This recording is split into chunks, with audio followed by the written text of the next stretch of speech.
The title of my message today, if you could go ahead and throw that up, is Don't Miss the Moments. Go ahead and turn to your neighbor and say, neighbor. Come on, say neighbor like you like your neighbor. Don't miss the moments. So the verse that we're going to be reading out of is going to be on the screen so you can follow along. But the verse that we're going to read out of is going to be in Ephesians. Everyone say Ephesians. Ephesians, awesome. So this book was written by this guy named Paul. And we're going to pick up in chapter 5, Ephesians chapter 5, and we're going to read 15 through 20. So about 5 verses. It's on the screen, so you can go ahead and read it, but just stick with me. Ephesians 5, 15 through 20, this is what it says. Be very careful then how you live, not as unwise, but as wise, making the most of every opportunity because the days are evil. Therefore, do not be foolish, but understand what the Lord's will is. Do not get drunk on wine, which leads to debauchery. Instead, be filled with the Spirit. Speak to one another with psalms, hymns, and spiritual songs. Sing and make music in your hearts with the Lord. Always giving thanks to God the Father for everything, in the name of our Lord Jesus Christ. Ephesians 5:15. So this topic, this book that he's writing in Ephesians, it deals with the core values of what it means to be a Christian, right? Both when it comes to our faith, like living our faith out, and then how we actually do that, or the practice. So when this guy Paul, when he was writing this, he was writing this letter to these people to sort of warn against of some of the other sins that some of these other churches have fallen into. Some of these other churches sort of became greedy, they became legalistic, they became gossipers, they became adulterers. So Paul was writing all this stuff to this church to say, hey, don't do this. Paul made his purpose clear. He expected that this community, those in this church, that this community would walk in accordance with its heavenly calling, right? That God had called the church to be the forefront of love and hope and reach people who need it. So that's what Paul's reminding them. So that's where we're starting from. So Paul's reminding them of, hey, remember what God called you to do.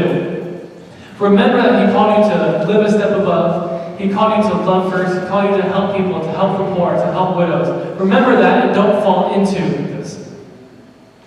There's 2 words in the verse,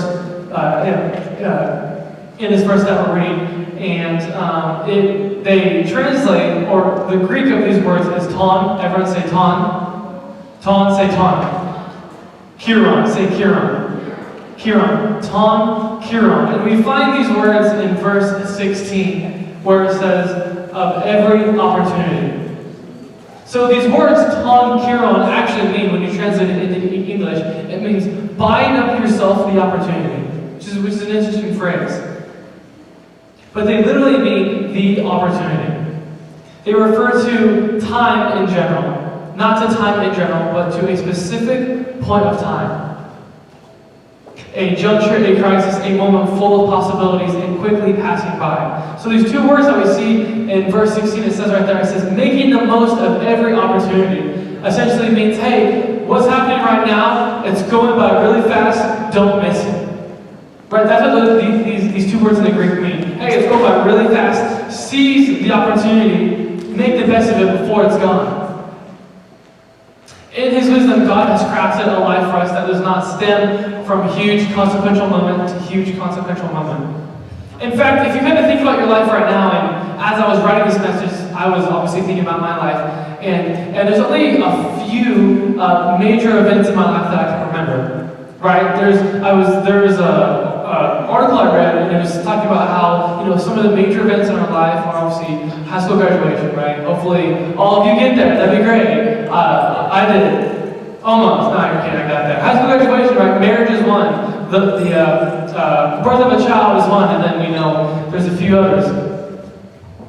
But you can probably only name 2 or 3 life-changing situations that you have lived through. We are all saying the character and quality of our life is forged in little moments.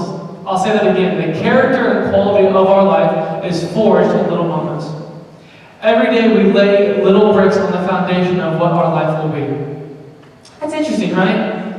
Everything we do, every day we Every day we wake up, we are laying bricks that become the foundation of what our life is going to be. The bricks of words said, the bricks of actions taken, the bricks of little decisions, the bricks of little thoughts, and the bricks of small moment desires all work together to form our lives. Right? So, simply, everything that we're doing right now, every action we take, every word we say, every thought we have, everything we act on, everything we don't act on, is laying the foundation to what our life will be. All these small things that we may think are insignificant, all these small things are laying the foundation of what our life is going to be in the future. We must have a day-to-day approach to everything in our lives. And if we do, we will choose our bricks carefully and place them strategically. Right? You normally, most people don't want just like a random life, every single day, stuff happening, you can't control anything. Right? I think this year has kind of made that for everybody, 2020. It's kind of been a crazy year, but normally what people desire is consistency, right? Having a schedule. Right? I love schedules. I wish I could be more sporadic. I'm not. It's one of the things I'm working on. But I love schedules, right? What time is it? When are we going? Who's paying for it? How are we getting there? How are we getting home? Who's driving? Am I driving? Are you going? Who's coming? You know, all these things, I love a detailed schedule. We have this idea that Christianity is made up of a bunch of huge moments. When in fact it is a life of small moments with very few major moments. See, in our modern context, we have the privilege of reading the Bible 2,000, 1,500 years after all these letters were written, sometimes 10,000 years after these were written. We see entire lifetimes of people played out in a book, and we see entire chapters played out. But in reality, in the Bible, we're seeing a lot of highlights, right? Especially if you read the Gospels and it's following Jesus. Although there are times where it's very specific, a lot of times it is jumping from miracle to city, and it's sort of following Jesus loosely, right? We see these lots of major moments, we see these big moments, but we don't see the everyday, day-to-day things that often. Who here has Instagram? I think we all have Instagram, right? Who doesn't have Instagram? I feel like that's more people that don't than do. Wow, that's fantastic. I want to delete mine. I hate Instagram. It's so lame. I'm so addicted to it. But Instagram is a perfect example of showcasing the highlights. Right? Instagram is the perfect example. Right? You choose who gets to see what. Right? I'm not sure how long this feature has been a thing, but the close friends feature, how you can post stuff on your story and then only specific friends can see specific posts. Right? You can choose who gets to see what. And normally people don't post their bad days on Instagram. I mean, sometimes they do. If you follow vloggers, sometimes they just post videos and they're crying. It's like, wow, that's a sad day. But most people post the highlights on Instagram, on Facebook.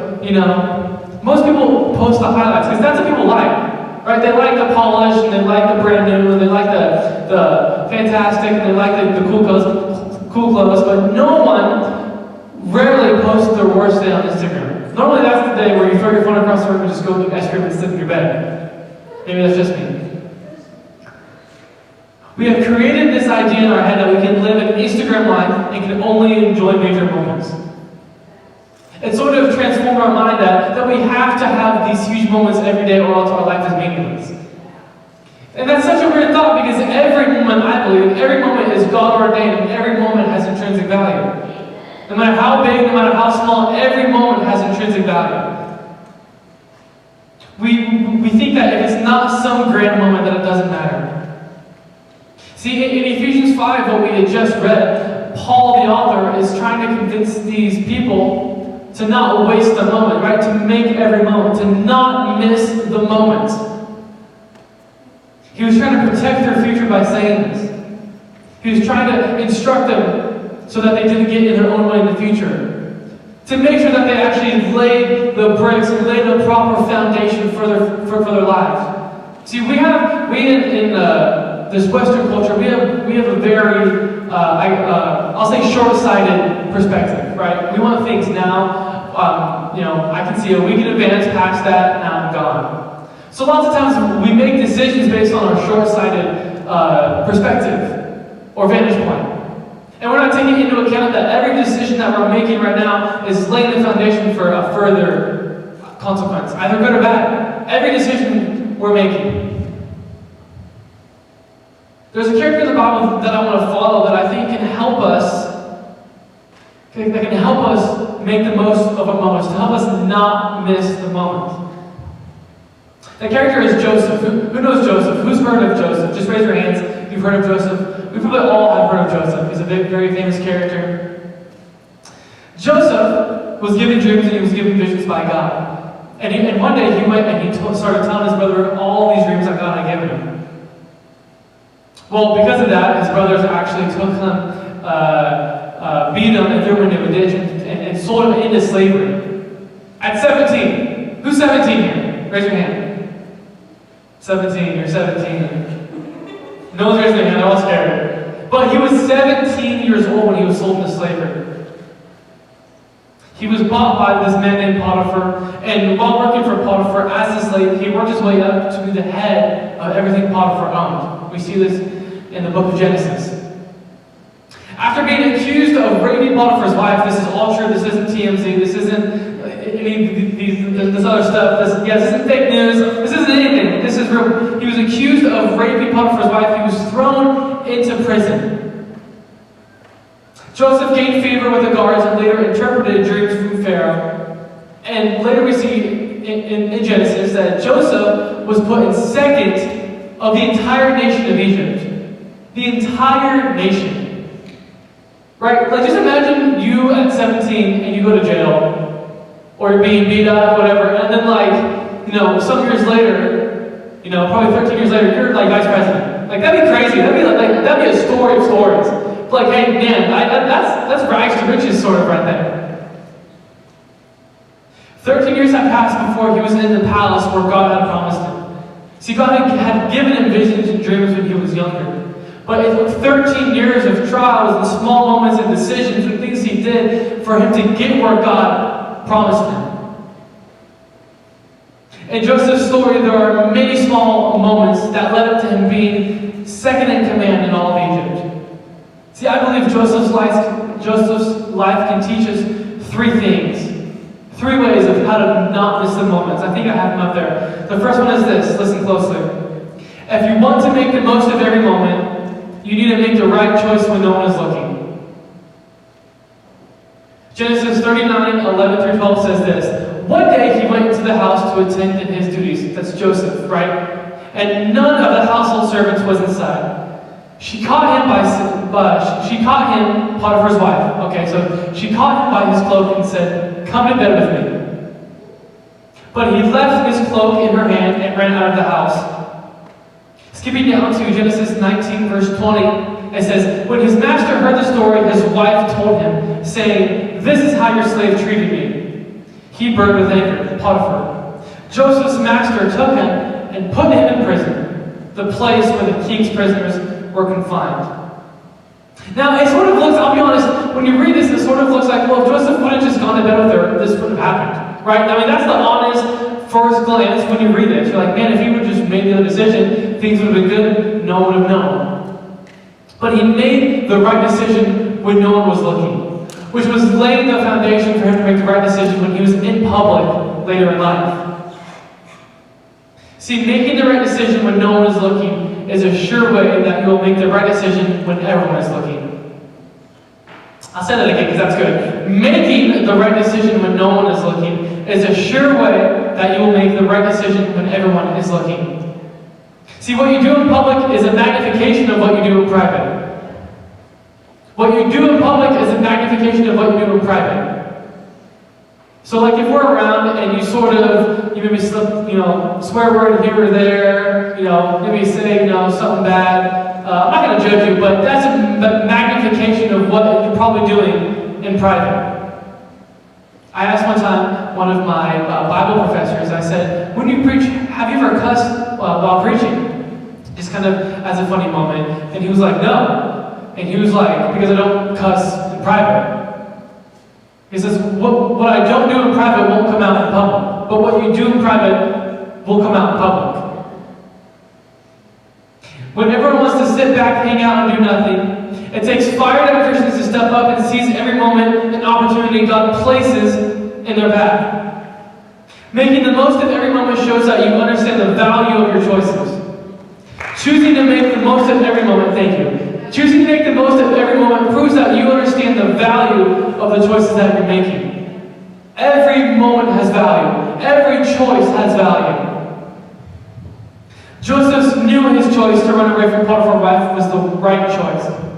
And although it took him to jail, the value of making that choice was far greater than making the wrong one. The choices you make in private will shape the consequences in public, both good and bad. Right? Like, I was planning to preach with the junior hires in the fellowship hall and do like a different lesson and all that stuff, because me and Pastor Dominic have a calendar and we have dates of what we're doing, so we know in the future that's going to happen. Well, obviously, he's not here tonight because he wasn't feeling good, so he texted me Monday. He's like, hey, plan maybe to be together, I'm not sure, I might be there Wednesday. I'm like, cool. So I'm doing my message, I'm doing my lesson, and then yesterday he texted me, he's like, hey, not going to be there. You'll have both high school and junior high in there. What I'm doing in private, which is reading the Bible, studying the Bible, actually doing it in private when no one sees, is preparing me to step up when I have to. And that's good or bad. That can go both ways, good or bad. Number two, I'm running out of time. If you want to make the most of every moment, you must be willing to treat every moment with the same importance. Joseph understood the importance of every interaction and every moment he had. I believe every moment we have is significant. There is no big moment or small moment. There is no. We've made this concept that these certain moments have more intrinsic value and more value than these other small moments. When in fact, every moment we have in life has value. Each and every moment has eternal consequences, and we must treat it as such. We sometimes think that a conversation with someone isn't as important or isn't as valuable as maybe giving money to somebody. And although on the surface and here on earth it may look like those two have different values, but they both have eternal value. And that conversation you had, you could have saved someone's life, but that money you gave might not have gone to anywhere. We've gone from honoring moments to comparing moments. We compare my moment versus your moment. Well, yours is better than mine. Says who? Every moment has intrinsic value, but every moment has eternal value. The moments where it seems useless or insignificant are just as important as those bigger, significant moments. Colossians 4, verse 5 says this: be wise in the way you act towards outsiders. Make the most of every opportunity. Last week, or about 2 weeks ago, there was a young man, and he drove to the church, and he was kind of dealing with some things. So me and him went to my office, and we were talking, and gave him my phone number, and we were sort of texting. And about a week and a half later, Pastor Michael calls me, and we go into the kitchen, and he has these big boxes of groceries. Right? And he's like, hey, take one and find someone who needs it. I'm like, it's like 10 o'clock at night. Who am I going to find? It's like apples and like bananas, like all perishable stuff that won't last over the night in my car. So I'm like, oh man, what the heck? So I text this guy, and I'm like, hey man, I got some groceries, I'm in the area. You want it? Within 30 seconds, he's like, yeah man, here's my address. I'm like, dang, are you hungry? Like, what's going on? Like, dude, I'm just checking the box too.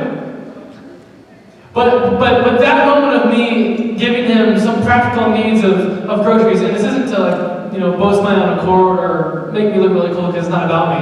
But this moment of giving him groceries was just as important as sitting down and talking with him a week and a half earlier. Because if I hadn't had that conversation, he might not have gotten those groceries a week and a half earlier. Because those were the stones that were laid for the future. Different scenarios and situations both have eternal value. And who knows what will come out of every moment that you take?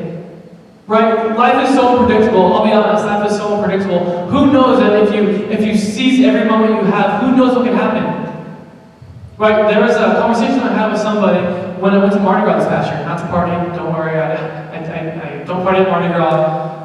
But we were there doing ministry, and there was someone next to me talking, and they're like, hey, like, what if I go up to somebody and they like reject me and cuss me out? Because trust me, it happens, I've been cussed out. And they're like, well, what if it doesn't?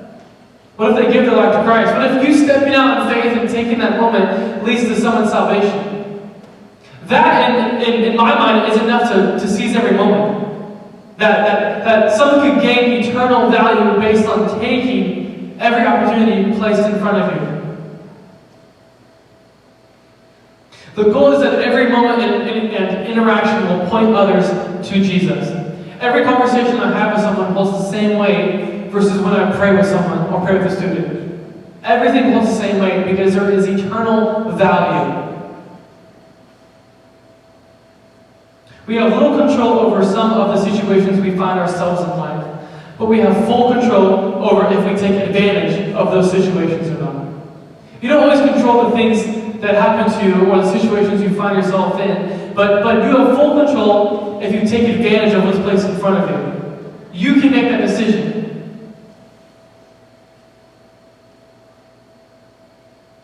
Last thing, and then we're going to go to altar. Number 3. If you want to make the most of every moment, you must take each day step by step.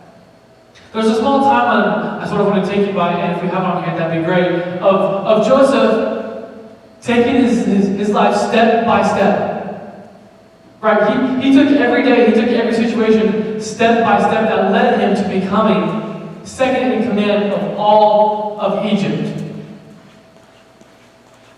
If we have to go to Genesis 41 up there, I think it's up there, it's the next slide. It simply says this, Genesis, it says, when 2 full years had passed, Pharaoh had a dream. Okay, what the heck does that mean?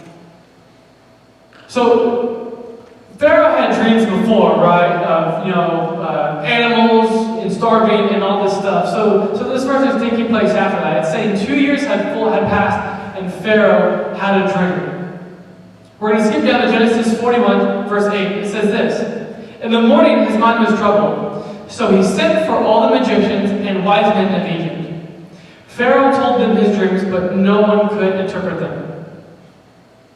8 verses later, Pharaoh's trying to figure out, hey, what the heck is going on? I got these dreams, no one can help me. Genesis 41, verse 12 says this, now a young Hebrew, talking about Joseph, now a young Hebrew was there with us, a servant of the captain of the guard. We told him our dreams, and he interpreted them for us, giving each man the interpretation of his dream. And things turned out exactly as he interpreted them to us. I was restored to my position, but the other man was impaled. Man, that's a bad dream. That is a bad dream. Last one, Genesis 41, chapter 39. I think it's up there. Then Pharaoh said to Joseph, since God has made all of this known to you, there was no one so discerning and wise as you. You shall be in charge of my palace, and all my people are to submit to your orders. Only with respect to the throne will I be greater than you. So Joseph was in jail. Joseph was thrown in jail, and there are these 2 guards who had dreams. And they were troubled by these dreams, and Joseph said, hey, I can interpret those dreams. He made the most of that moment where he was. In jail, he's saying, hey, I can help you. 2 years go by. 2 full years go by. Pharaoh has his dream. The guys that he interpreted the dream for, this cupbearer and those guys that were down there, had told Pharaoh, hey, there's this guy that I was with. He can interpret your dream and help you. See, let's just play the what-if game. What if Joseph never did that original interpretation? What if he never took that moment to talk with those guards? What if he never stepped out in faith? He would have probably died in jail. He would have sat there forever. He would have died in jail and done nothing, and he might not even be in the Bible. But he made the most of every moment that was in front of him. And 2 years later, it goes on to say that he is second in command of the entire nation of Egypt. Worship, you go ahead and jump on stage for me real quick.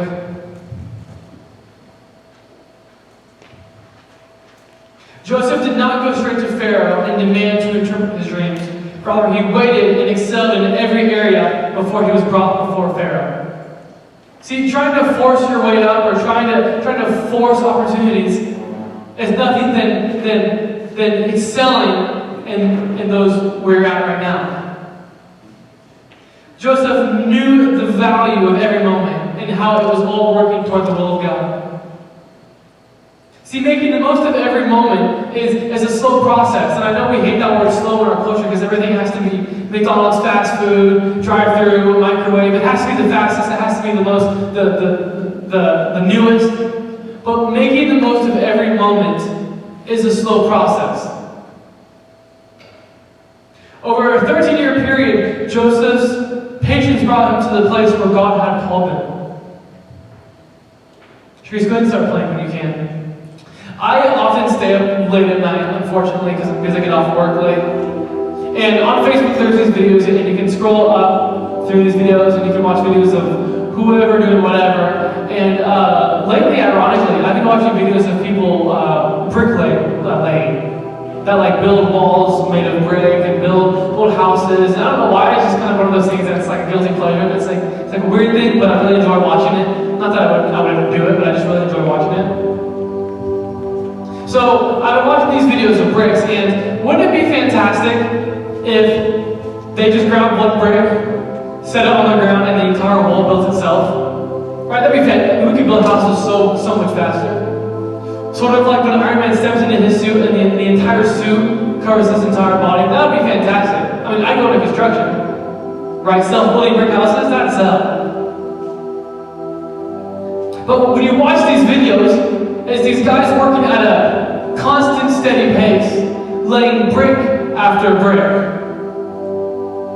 And it might not seem very significant. Maybe over a course of hours or days, it feels like it's not getting anywhere. But if you stick with it, you have a brick wall.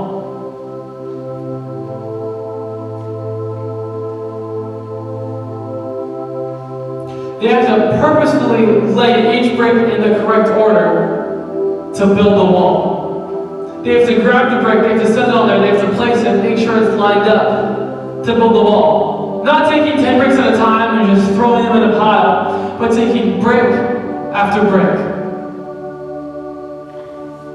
Go ahead, if I could, everyone go ahead and stand your feet real quick.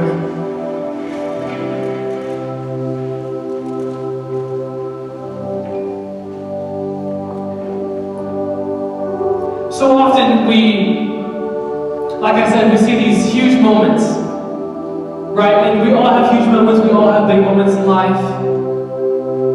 And sometimes we think that life is one big moment to the next. That we can kind of skip over the small stuff. We can kind of skip over the stuff that no one really cares about. But in reality, life is about the small moments. Right? Maybe it's that conversation with somebody that you had at school. That might not seem important. Maybe it's that friend that's really been struggling, so you go to their house and you just hang out with them.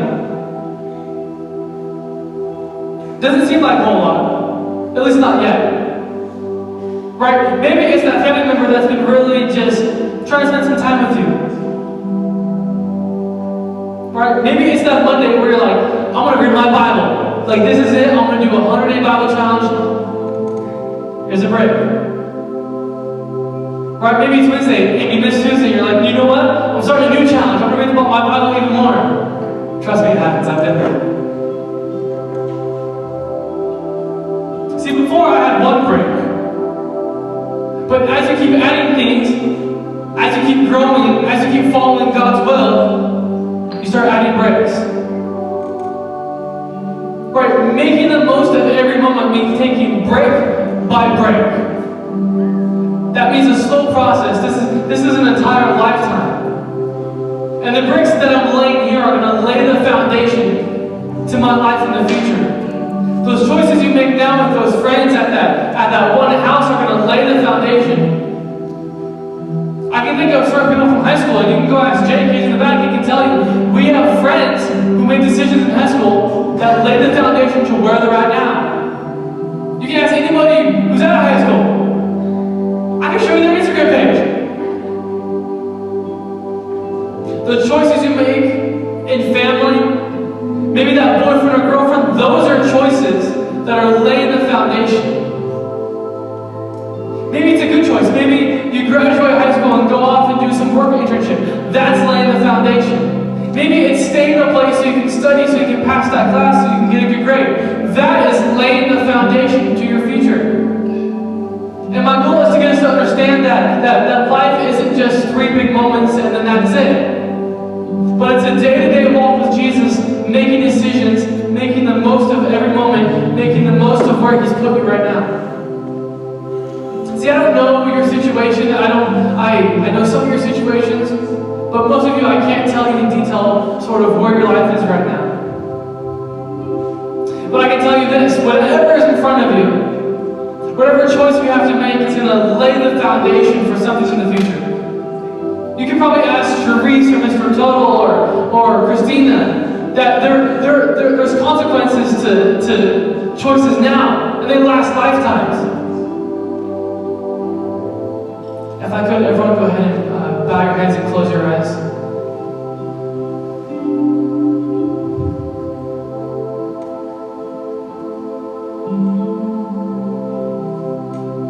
I just want to do one thing real quick, and then I'm going to pray and we're going to get out of here.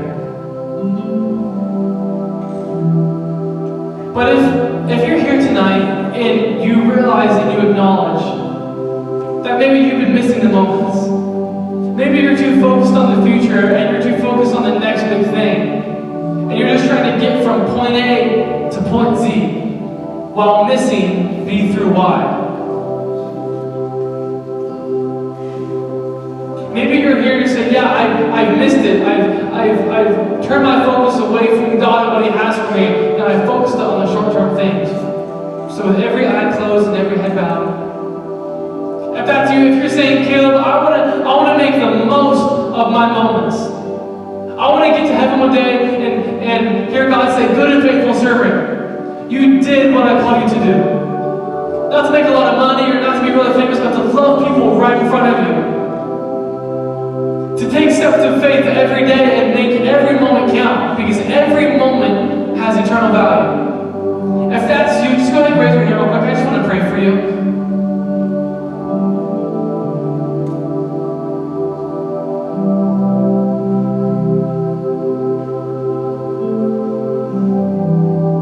Go ahead and put it down. Thank you.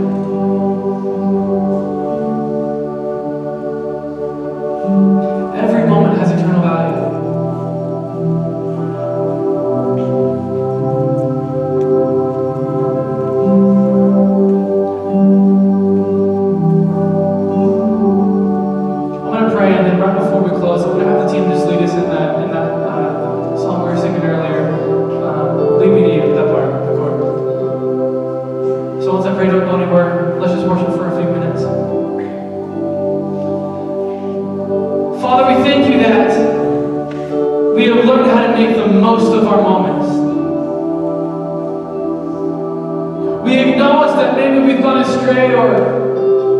We've turned ahead and we've kind of forgotten where You've placed us. But Lord, help us to acknowledge that every moment and every opportunity You have in front of us has eternal value. And if we follow You, we will make the most of our moment. Not missing or disregarding the small moments because they seem insignificant, but understanding every moment we have and every opportunity You've given us has eternal value. If I could right now, just everyone lift your hands to heaven. Just as a sign of surrender, just to say, Lord, I want to hear from You. I want to experience You. As we sing Lead Me to You, it's not just some song, but it's a cry of our heart that's saying, God, lead me to You.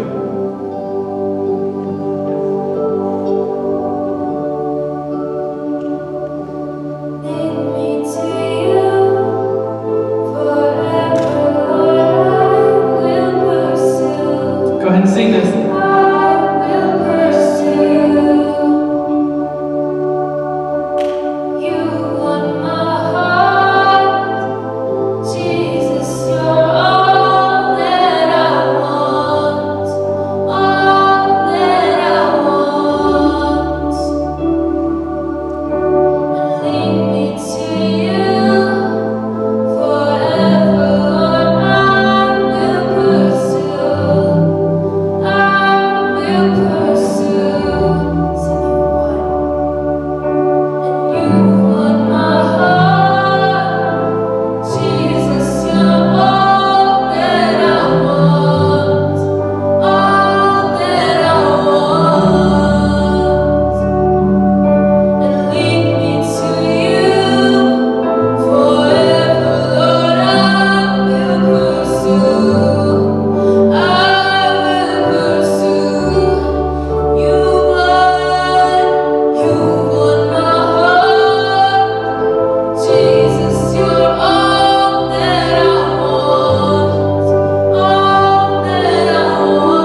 to follow you or to follow the world. So Father, as we go on with this next week and we have school and work and family, and as the holidays creep up, Lord, I pray you will give us the strength and the faith to step out and make the most of every moment. Father, we thank you. We love you. And we all say, amen. We love you guys. You guys are free to go if you have to, if someone's here.